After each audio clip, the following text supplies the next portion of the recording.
Queremos hablar hoy en el tono más proactivo, por supuesto reconociendo que estamos, o la humanidad está viviendo momentos difíciles, excepcionales, y que el gobierno ha hecho un buen esfuerzo.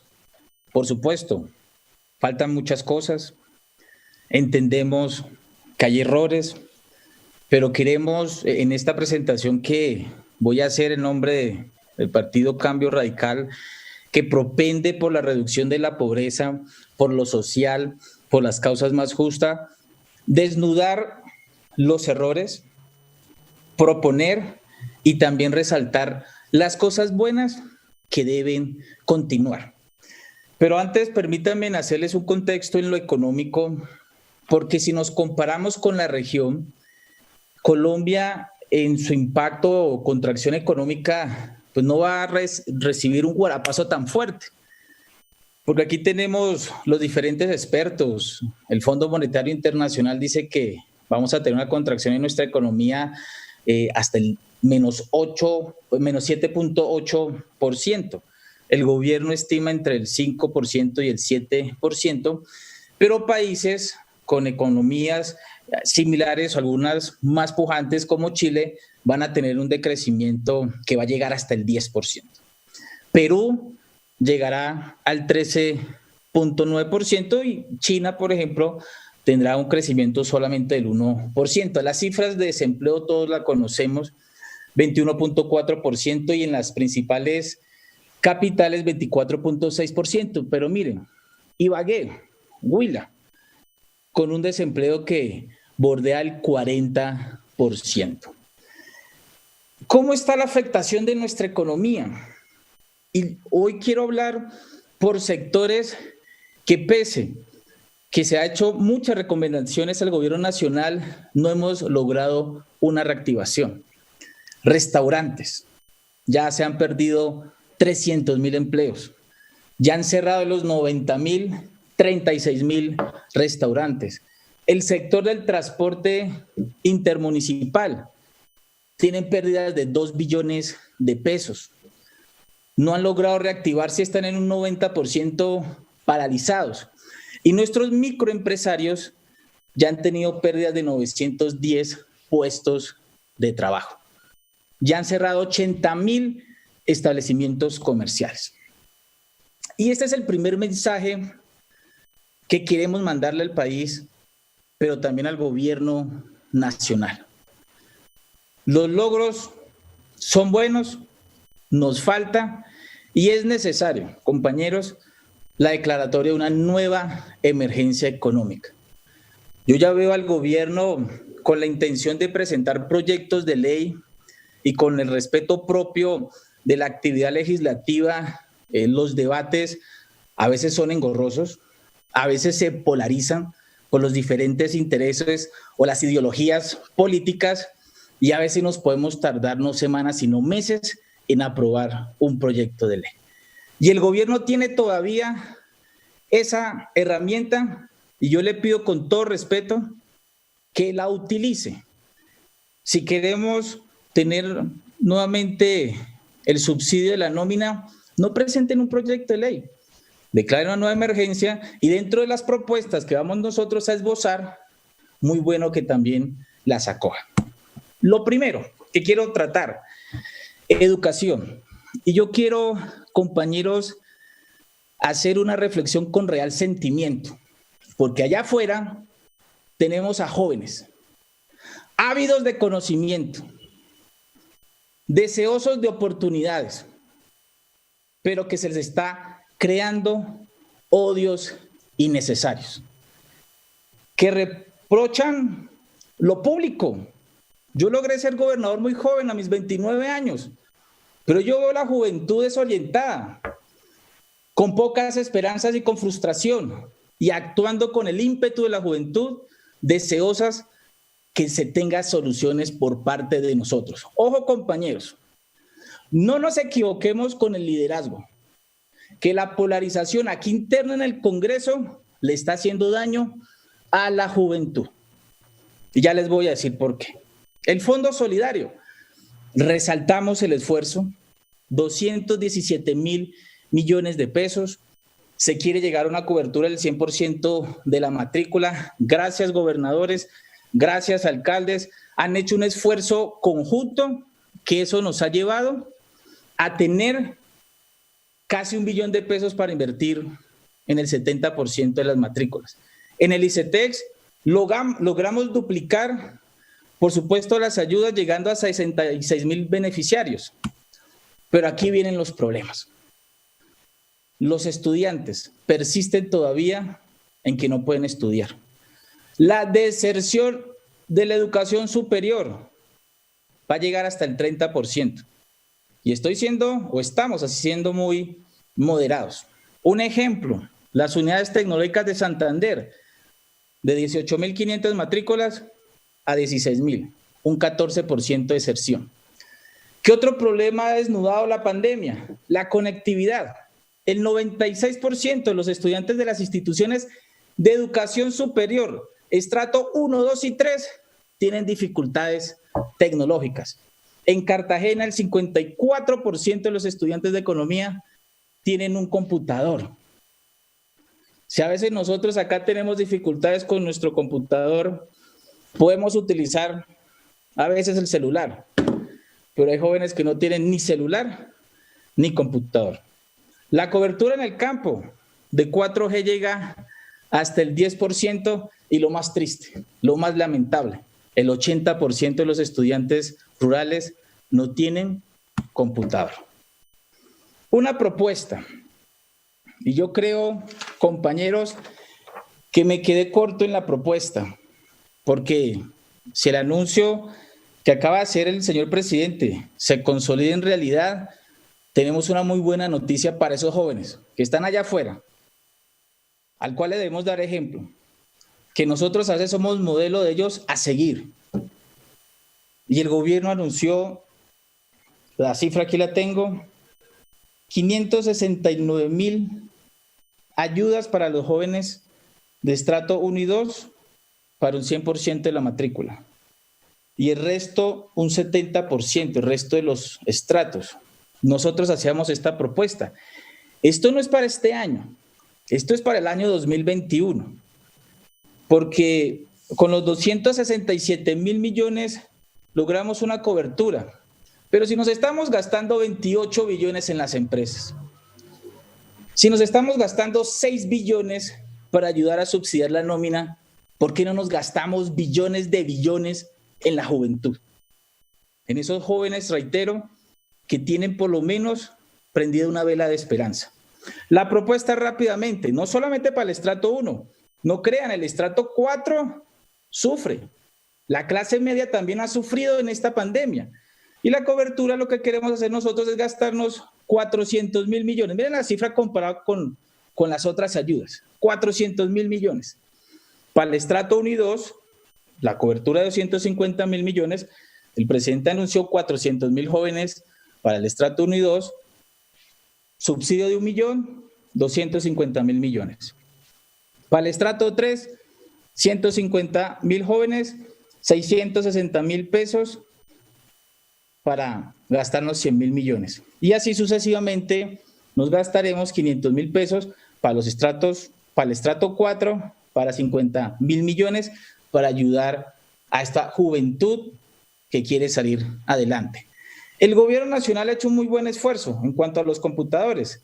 Ya se entregaron 84,000 computadores, pero este programa se debe replicar en la educación superior, para los estratos 1 y 2. Y por supuesto que lo hemos hablado con nuestra ministra Karen Abudinen, acelerar la conectividad en la parte rural.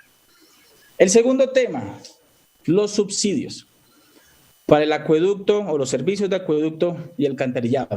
Acá hay un impacto que hay que resaltar. Nosotros vamos a resaltar lo bueno y seguiremos diciendo las cosas malas, pero venimos con propuestas. Aquí tenemos un espectro de 7 millones de hogares. Para el estrato 1 y 2 se ha diferido en 36 meses y para el estrato 3 y 4 en 24 meses. Y este es un programa que bajo una nueva emergencia económica debe ampliarse, porque en muchos sitios todavía estamos en cuarentena y todavía no llegamos al pico. Vamos a bordear ya los 500.000 contagiados. Llegaremos finalizando mes al 1.000.000. Como este programa va hasta el 31 de julio, ¿qué va a pasar con la factura de agosto? La de septiembre, la de octubre. Por favor, necesitamos que este buen programa también se extienda de aquí al mes de diciembre. Esa es nuestra propuesta. Y ojo con esto. El tema de las tarifas, de los recibos. En lo personal, se me triplicó la luz, se me triplicó el agua. Imagínense en los barrios más populares, con mayores dificultades, con denuncias en los contadores o en la alteración de los mismos contadores. Y yo sí resalto la labor de la Superintendente de Servicios Públicos porque está interponiendo o adelantando acciones por más de 45.000 millones en multas. Transporte, lo decía hace poco, miren las cifras, 2019 se movilizó 136.000 o un poco más de 136.000 pasajeros. En lo que lleva la pandemia, 630.000. Es decir, solamente se ha movilizado lo que se moviliza o lo que se movilizó en 2 días en el año pasado. Un 99% de parálisis. ¿Cuál es nuestra propuesta? Y lo digo con el mayor respeto a la autonomía, al poder que tienen los alcaldes. Pero las empresas de transporte no aguantan tantos vericuetos administrativos. Es engorroso para ellos. Un viaje de Santa Marta a Bogotá o de Santa Marta a Bucaramanga tiene que pasar el bus por decenas de municipios. Y estas empresas tienen que recoger el permiso de municipio por municipio. Pero hay municipios que dicen que sí, pero hay municipios que dicen que no. Entonces, ¿cómo van a cubrir la ruta? El mensaje, reitero, queriendo a los alcaldes, respetando su autonomía, es que el Ministerio del Interior, junto con los gobernadores, que hablen en nombre de los alcaldes, puedan otorgar los permisos para que tengamos una rápida reactivación. Los programas sociales, miren, si hay que resaltarlo. María Rosario lo decía muy bien. El esfuerzo es monumental. Jóvenes en Acción, Colombia Mayor, Familias en Acción, una cobertura de 10 millones de personas, ingreso solidario, la devolución del IVA. Yo no quiero ir sobre las cifras, ahí ustedes las pueden ver desagregadas. Muy buen impacto, muy buena cifra, 6 billones de pesos. Pero aquí voy a desnudar el problema. Esa ayuda que están entregando está por debajo de la línea de pobreza, que para la pobreza monetaria está en 257.000 pesos. Hay algunas ayudas que van entre los 80.000 y 330.000 pesos, pero la mayoría está por debajo de esa línea de pobreza. Por ejemplo, ingreso solidario. Y miren la pobreza, porque lo han dicho muchos expertos, y yo lamento mucho, como aquel hombre joven que lucha por la reducción de la pobreza extrema, es la causa de muchos de los que estamos aquí presentes. Y ese esfuerzo que han hecho muchos gobiernos de años atrás para tener una pobreza monetaria del 27.6%, pero vamos a retroceder. Vamos a llegar al 40%, dicen algunos. En el escenario más pesimista dice que vamos a llegar al 49%, que son indicadores del año 2012. La pobreza actualmente en el Chocó, Quibdó 48%, Riohacha 45%, Cúcuta por el problema de Venezuela. Ojalá se resuelva el problema con Venezuela porque tenemos un mercado de 7.000 millones de dólares, pero entre tanto, ¿qué hacemos? Entonces aquí viene la propuesta, renta básica. Y el gobierno, se lo digo con mucho respeto, tiene que abrir este debate o dejar que se abra este debate. Y aquí hay una propuesta que firmamos algunos congresistas de Cambio Radical, pero hay otras que se pueden estudiar. Es una propuesta de entregar por 3 meses un salario mínimo a 9 millones de hogares, que la estamos incluso liderando con nuestro senador Iván Marulanda. Y por los 2 meses siguientes, el 50% de un salario mínimo. No estamos diciendo que se crea un programa de renta básica. Esto se puede hacer aumentando el ingreso solidario. Hay propuestas también muy dicientes que dicen, bueno, aumentemos el ingreso solidario a 420.000 pesos, tenemos una cobertura de 3 millones de hogares, subamos a 4.5 millones de hogares. Discutamos. Pero yo he escuchado con todo respeto a miembros del gobierno nacional diciendo que no existe la plata. Y mire, yo les voy a comentar desnudando otro problema, o lo que encontré en el presupuesto para el próximo año. De los recursos del balance, 12 billones de pesos. Lo que no van a alcanzar a gastarse, 12 billones de créditos que tienen autorizados que no van a alcanzar a gastárselos en este momento. ¿Por qué no gastárselo en la casa? En las necesidades que tienen las personas en la casa. Nosotros estamos cómodos, pero ustedes saben que reciben no centenares, sino millones en esta cuarentena de mensajes, la gente clamando por una ayuda. Un mercado no es suficiente. Ayuda, claro, pero ¿qué hacemos con una familia que tiene 5 miembros? ¿Qué hacemos si una familia tiene 3 menores de edad? Cuando uno tiene que alimentarse bien para desarrollar su capacidad cognitiva. Entonces yo quiero, compañeros, armemos el debate, hagamos una proposición, traigámoslo aquí en el seno del Congreso y hablemos de la renta básica, si lo están haciendo otros países. El Congreso, en la semipresencialidad, porque es que aquí a veces nos sumergimos en unos debates inocuos, de temas legislativos, de tecnicismos innecesarios que ni siquiera los colombianos afuera entienden. Pregúntele a un colombiano, o vaya usted a un barrio presidente allá en Barranquilla y pregúntele qué dijo la Corte Suprema, o qué dijo la Corte Constitucional sobre las sesiones virtuales. Pregúntenle a ver qué les van a decir. Ellos necesitan la respuesta por parte nuestra. Otra falencia, y hay que hablarlo muy bien con el sector bancario. Se capitalizó el Fondo Nacional de Garantías, ¿cierto? 24 billones están colocados y solamente se han consumido 7.8%. El 32%. ¿Qué está pasando? Las dos perspectivas, lo dije hace poco en la Comisión Tercera.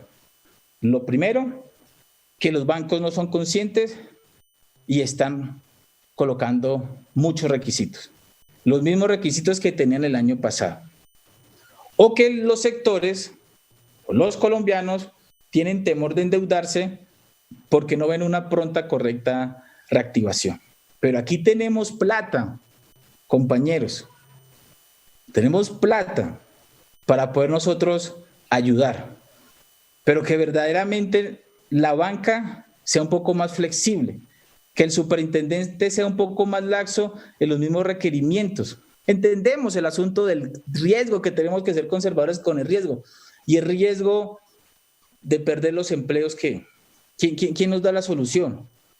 O el riesgo de no tener para pagar la nómina, cuando ya hay una masacre laboral y una masacre empresarial muy grande en nuestro país. PAEF, este es un programa fenomenal. A mí me hubiera gustado mayor cobertura. Miren, la cobertura inicial es 3 millones de trabajadores, se ha llegado a 2.4 millones, es decir, hay más plata para ofrecer. La meta era 120.000 empresas. Llegamos a los 114.000 empresas, 114.000 empresas mensualmente. Se han gastado hasta el 10 de julio 1.7 billones y todos los sectores, las MIPYMES a través de ACOPI, FENALCO ha hablado, la ANDI ha hablado, dicen que este programa es fenomenal, que lo llevemos hasta el mes de diciembre, pero no a través de un proyecto de ley. No a través de un proyecto de ley, porque nos podemos tomar así, venga con mensaje de urgencia, por lo menos un mes, 20 días es mucho en una pandemia. Bueno, hacerle la siguiente corrección, poder ayudar con un subsidio de la nómina sectorizado para aquellos sectores que nos han logrado reactivar, transporte, turismo, sector gastronómico, y que se aumente, como lo hizo España, a más de un 40% o más del 40% un salario mínimo. La propuesta, acá esto está para discusión, de un 60% para estos sectores. reitero la propuesta, de aquí al mes de diciembre. Otro debate que se avecina, la reforma laboral, la flexibilización de la jornada laboral, la racionalización de los costos. Senador Richard Aguilar, continúe con el uso de la palabra. Senador Richard. Gracias, presidente. Vamos a tratar de avanzar. Entonces les hablaba que urge una reforma laboral. El gobierno nacional hizo un gran esfuerzo para flexibilizar la jornada laboral, para ayudar con el pago del 50% de la prima, con una cobertura de más de 2.5 millones de trabajadores, pero aquí hay un temor de inconstitucionalidad. Lo ha manifestado la Procuraduría, que los derechos laborales son irrenunciables y que la prima no se puede negociar para que se pague por cuotas, y que si la jornada, para que tengamos menos días de trabajo en la semana, no se pueden aumentar hasta las 12 horas, que eso va en contra de la salud y la seguridad de los mismos colombianos. Entonces, yo esbozo esta problemática, por supuesto, la Corte Constitucional tendrá la última palabra, pero tenemos esa preocupación y, por supuesto, este partido quiere jugársela por una reforma laboral íntegra que no vaya en contra de los derechos adquiridos, en menoscabo de los trabajadores, pero que sí formalice, porque esta reforma no debe ir encaminada a los que ya tienen empleo. Es para los que no tienen empleo y para los que están en la informalidad. Segundo acá. Población cesante. Por esta voy a ir muy rápido porque ya lo hizo, o ya hizo el anuncio el ministro de Trabajo, que este subsidio a través de las cajas de compensación han tenido muy buen éxito. Se han beneficiado más de 194,000 personas. Es un auxilio de 160,000 pesos por 3 meses. Pero queremos que se aumente la categoría o que se vaya a la categoría C, que son aquellas personas que ganan más de 4 salarios mínimos. Muchos dirán, pero ¿por qué los de 4 salarios mínimos? Porque también tienen necesidades, porque también hay familias que han perdido el empleo, donde el esposo y la esposa pues tienen problemas en conseguir trabajo y pues acuden a las cajas de compensación para tener este subsidio de desempleo, y muy bueno es tener mayor cobertura. El programa de la prima del sector agropecuario, ese es otro debate que tenemos que dar acá. ¿Qué va a pasar con nuestro campo? ¿Vamos a dejar de importar? ¿Vamos a producir más en nuestro país? ¿Vamos a tecnificarnos? El tema de los tratados de libre comercio que muchos han hablado acá. ¿Cómo vamos a poder lograr la pavimentación de más de 175,000 kilómetros donde solamente tenemos el 10% pavimentado? ¿Cómo va la inversión de los 200,000 millones del programa Colombia Rural? La proyección de 700,000 millones para el próximo año, pero hay que ayudar al campesino. Se está subsidiando la tasa, pero el beneficio solamente ha llegado a 32,000 pequeños agropecuarios en sus créditos, subsidiar la tasa en sus créditos. Y tenemos 810,000 pequeños productores en nuestro país. Aquí hay una ayuda muy buena, es muy diciente.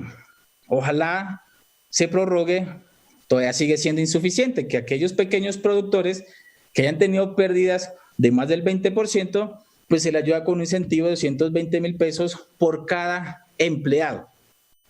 Pero solamente para los que tengan 3 empleados. Y normalmente los pequeños productores en el campo tienen 2 empleados, a veces tienen 1 empleado, y ¿por qué a ellos no se les va a ayudar? Es el mensaje y la propuesta. Devolución de los saldos del IVA y renta. Yo debo resaltar, magnífica esta propuesta. Generó saldos a favor por 3.9 billones y los procesos administrativos al interior de la DIAN, que antes demoraban años, se surtieron en 15 días. La pandemia también puso las grandes dificultades en oportunidades. Ojalá este programa continúe, que sea de manera permanente, porque los beneficios son grandes. 1.3 millones de personas naturales, 189,000 empresas. Eso es un mensaje para el director de la DIAN y el ministro de Hacienda. Este es un problema que ya está resuelto y ya lo anunciaron, pero quiero traerlo a colación. ¿Qué pasa si un familiar mío está enfermo de COVID y yo estuve con él? Pues pues me toca aislarme obligatoriamente. Y me toca aislarme por 15 días. Me hicieron la prueba el tercer día, pero los resultados están demorándose 15 días o hasta 20 días. Entonces, yo estuve quieto en la casa por 14 días, pero después me salió la prueba negativa. ¿Quién me paga ese aislamiento? ¿Quién me paga esa incapacidad? Si es un personal médico, lo paga la RL, si uno tiene una enfermedad común, la EPS, pero esta es una de las propuestas que ha hecho el gobierno nacional, otra la Procuraduría, que ese pago de incapacidad del aislamiento preventivo lo pague la EPS, o sino que se les entrega a través del Fondo de Mitigación de Emergencia un subsidio de mantenimiento. Y también para el sector informal, para aquellos que están vendiendo el mango, el chontaduro allá en Cali, que se enferman, pues prácticamente ellos se van a la casa, no pueden salir, están en aislamiento. Si no venden, no comen. Entonces, que se les entregue el ingreso solidario, ya un pertinente y muy buen anuncio por parte del Ministerio de Trabajo. Los arriendos comerciales, miren, son cosas buenas, pero hay que decirnos las verdades. Si yo estoy con mi restaurante cerrado, si tengo muchísimas dificultades, si no tengo para pagar el arriendo, ¿cómo voy a estar al día en el pago de los cánones y cómo voy a pagar adicional una tercera parte de la penalidad, es decir, un mes de arriendo? Pues muchos no se lograron beneficiar de esto. Sí, al senador Richard, por favor, continúe. Pues muchos no se lograron. ¿Cuánto tiempo necesita, senador? 5 minuticos, presidente. Para ponerle aquí el tiempo, ¿qué tiempo necesita? 7 minuticos para que no me corte mucho. Gracias. Entonces muchos restaurantes pues no lograron entregar su local porque no tenían cómo estar al día en los cánones de arrendamiento. Y el decreto no lo cubre para aquellos que lograban despachar domicilios, pero a veces el arrendador decía, no, pero usted posiblemente podía despachar, entonces no se le aplica ese decreto. ¿Qué queremos para el sector comercial? Y por eso necesitamos una nueva emergencia. Yo voy a seguir insistiendo en esto. La excepción del IVA en el pago del arrendamiento que llega hasta el mes de diciembre, que se puedan diferir el pago de los servicios públicos hasta el mes de diciembre y que este beneficio de los arriendos cubran a todo el sector comercial, porque hay ciertos negocios o nichos de negocios que no se beneficiaron. Acá colocamos un ejemplo, los gimnasios, los centros de acondicionamiento físico. Sobre tasa eléctrica del sector hotelero, yo he sido un abanderado de esto, no ahora, sino mucho antes. El sector hotelero que está pasando una crisis grande, un 80% prácticamente cerrado, una ocupación del 2.5%, pérdidas prácticamente van a llegar, ellos manejan 110,000 empleos, van a llegar a pérdidas de casi 50,000 empleos si no existe una rápida reactivación, pero esta sobretasa les dio un aliciente de 70,000 millones de pesos, que para ellos es muchísima plata. Muy bueno que esta sobretasa de energía o eléctrica no se le vuelva a cobrar por lo menos por 2 años a un sector que va a tener una reactivación tardía. Ya me quedan 2 cositas más, presidente. El día sin IVA, oportunidades para mejorar. Nos fue bien, buenos ingresos, 5.4 billones en el primer día, 4 billones. Aquí los bancos hicieron una labor exitosa porque 1.3 transacciones a través de Credibanco, el 61% se pagó con las tarjetas de crédito y pobre colombianos.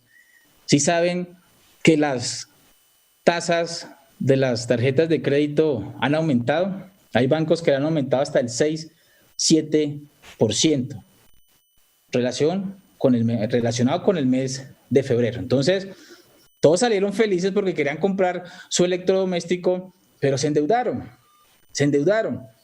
Y ese golpe lo van a recibir cuando le empiecen a llegar los intereses y cuando de una manera deshonrosa los bancos le están haciendo este daño a los mismos colombianos. El día sin IVA o los días sin IVA hizo que se aumentara el contagio 52%. Hay una teoría que yo no me quiero meter en ello, pero eso quiero hablar del e-commerce. de la virtualidad o de las operaciones virtuales, que es una oportunidad. El primer trimestre del año 2019, 6.8%. Aumentamos el primer trimestre a 30.5%. Logramos incluso alcanzar al gigante en operaciones electrónicas como China, un 28.6% en el año 2019. Y miren lo bueno de las cosas de la pandemia, la bancarización. 1.5 millones de colombianos se bancarizaron. A veces tardamos 3, 4, 5 años para llegar a esa cifra. Vamos avanzando en la bancarización y el reto de que podamos nosotros tener una política pública de operaciones electrónicas, porque el 90% del comercio en Colombia no tiene las condiciones para operar a través de ese mecanismo. Apoya al sector cultural. Yo aquí los llamo los hijos de nadie. ¿Por qué les digo los hijos de nadie? Porque en el decreto se les disminuye la tarifa de retención, se les excluye del IVA algunos servicios artísticos, pero ellos están totalmente parados. No hay espectáculos. Si aquí a veces los autocines han sufrido por lo menos para empezar a operar por los mismos protocolos o la aprobación de los mismos protocolos, el ingreso solidario, que esa es la propuesta, debe llegar a 250,000 artistas, que muchos están en la calle, están en los semáforos. Yo quiero hablar también por ese sector de la base del país, que no tienen ni siquiera un ingreso solidario y que están aguantando hambre. Este decreto va más hacia la economía naranja, pero no acobija a los más vulnerables. Y ahí yo debo resaltar la propuesta de la ANDI, y ojalá la consoliden, la materialicen para el próximo año, en donde ellos quieren entregar, bueno, ahí se equivocaron, el 0.75% de la nómina para ayudar a 6 millones de personas. Es un recaudo de 1.5 billones de pesos para ayudar a esos hijos de nadie, a los artistas, a algunos deportistas, para poder ayudarles con su diario sustento. Y con esto termino, presidente y colegas. Quise recoger algunas propuestas de FENALCO, porque van enmarcadas en ese nuevo, o en la necesidad de un nuevo decreto de emergencia. Las líneas de crédito se requieren mayores periodos de gracia. A veces los bancos dieron periodos de gracia de 3 meses, pero si ni siquiera se ha reactivado el sector, ¿cómo ese periodo de gracia va a ser significativo? 3 meses, por Dios, 3 meses. Estamos pidiendo periodos de gracias consecuentes con la realidad de la pandemia. 1 año, piden hasta 2 años, y que la refinanciación se hagan a plazos más largos, sobre todo para los pequeños comerciantes, a 8 años. Que se suspendan la contribución de los parafiscales hasta el mes de diciembre. Seguir, como les dije, no IVA ni impuesto al consumo a los mismos restaurantes. Y una propuesta que puede servir cuando se determine cuándo va a ser el próximo día sin IVA. Recuerden que nos queda uno, que se incluyan otros productos. Eso lo podemos hacer no por la ley de crecimiento, porque estos productos no se incluyeron en la ley de crecimiento. Necesitamos vía decreto que se incluyan los vehículos, los textiles, el sector calzado, los productos para el hogar. Compras públicas para las MIPYMES, ya hay una ley de emprendimiento, va a llegar a la Comisión Tercera, entraremos en la discusión. Y por último, el fortalecimiento del Fondo Emprender para ayudar, valga la redundancia, a los emprendedores. Así que con esto, compañeros, yo quiero terminar con una reflexión. A veces entramos en unas discusiones etéreas. Yo a veces he tenido que callar y no opinar, porque a veces me incomodan algunas posturas. Somos respetuosos de las diferentes posturas en el Congreso. Representamos a diferentes clases políticas, a diferentes nichos económicos, a la misma comunidad. Pero yo vengo a representar a la gente que todos los días me dicen que qué estamos haciendo. Termine, senador Richard Aguilar, por favor. Que buscan todos los días, basados en sus infinitas necesidades. No más polarización, no más discursos y peleas etéreas. Trabajemos. ¿Será que no nos vamos a poner de acuerdo en trabajar por los colombianos? ¿Por qué no tenemos mayor grandeza y altura por aquellas personas que tienen necesidades? ¿Es que acaso a ustedes no les duele? Y yo sé que les duele cuando llegan esas personas que tocan la puerta y a veces uno no tiene cómo ayudarles, porque a veces dependemos mucho de lo público y a veces nosotros hacemos de lo público lo más tortuoso, lo más engorroso. Por lo tanto, señor presidente, muchas gracias por esta oportunidad y compañeros, y mi mayor reflexión es que trabajemos unidos, que seamos solidarios y trabajemos por todos los colombianos.